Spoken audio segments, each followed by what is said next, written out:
साल 2020 का बिहार विधानसभा चुनाव परिणाम और इसमें सबसे ज्यादा अगर कोई हैरान हुआ तो वैसी की सीमांचल में 5 सीटें जीत जाना। और वो जिला कौन सा था? किशनगंज, जहां पे मुस्लिम आबादी है तकरीबन 70%। और यही वजह है कि वहां पे दाव खेला ओवैसी ने।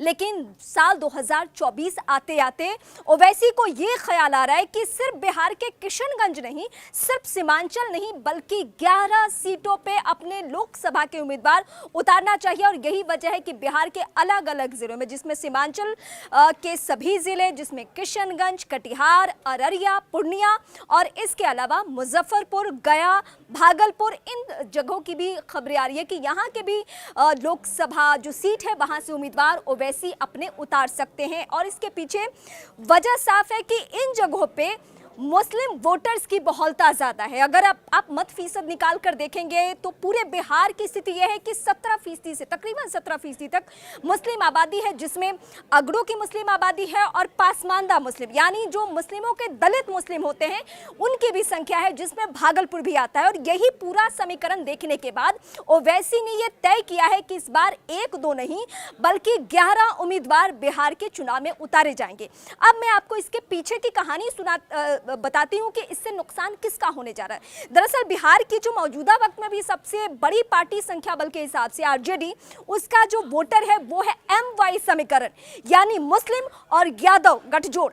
अब इसी में सेंधमारी करते हैं ओवैसी। और जो आपने बार बार विपक्षी खेमों से सुना है कि ओवैसी को बताया जाता है कि ये बीजेपी की बी टीम है, तो दरअसल इसके पीछे वजह यही है क्योंकि ओवैसी जहां भी खड़े होते हैं, अगर मुस्लिम वोटर्स का वोट अगर कटता है तो उसमें इंडी गठबंधन का नुकसान होगा। बिहार में आरजेडी और कांग्रेस यानी इंडी गठबंधन के 2 महत्वपूर्ण दल ये साथ में चुनाव लड़ रहे हैं और इनके वोटों की सेंधमारी करने जा रहे हैं ओवैसी। तो वाकई ये बहुत ही दिलचस्प होगा। हालांकि अभी किसी भी पार्टी ने उम्मीदवारों की घोषणा नहीं की है, चाहे आरजेडी हो, कांग्रेस हो या फिर बीजेपी हो, एनडीए का पूरा खेमा अभी भी मंथन कर रहा है। तो इस बार बिहार का जो विधानसभा चुनाव है वो इन 11 सीटों के एंगल से और दिलचस्प होने जा रहा है, क्योंकि ओवैसी ने एक संकेत दे दिया है कि बिहार विधानसभा चुनाव 2020 में मेरे से गलती हो गई थी, मुझे 5 नहीं बल्कि उससे ज्यादा 50 सीटों पे चुनाव लड़ना चाहिए था, जो कि मैं नहीं लड़ा।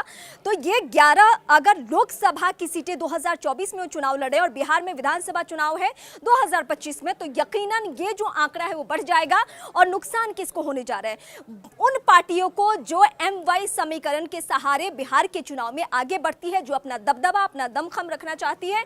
तो इस बार वाकई बिहार में फिर से एंट्री ओवैसी की हुई है और पिछला चुनाव परिणाम देखकर ही उन्होंने ये 11 लोकसभा की सीटें लड़ने का फैसला किया। अगर मैं सिलसिलेवार तरीके से आपको बताने चलूं तो जिसमें अगर दरभंगा की अगर हम बात करें, मिथिलांचल का हिस्सा, वहां पे भी मुस्लिम आबादी है। भागलपुर में आपको याद होगा, भागलपुर का एक ऐसा इलाका जो आज भी बुनकरों के एरिया के नाम से जाने जाते हैं और बुनकरों की सबसे बड़ी समस्या है, जिसमें पासमानदा मुस्लिम है। पासमानदा मुस्लिमों की जो समस्याएं हैं, क्या वो वैसे उसको लेकर आगे ऐसे बढ़ेंगे कि उनको फायदा पहुंचने वाला है?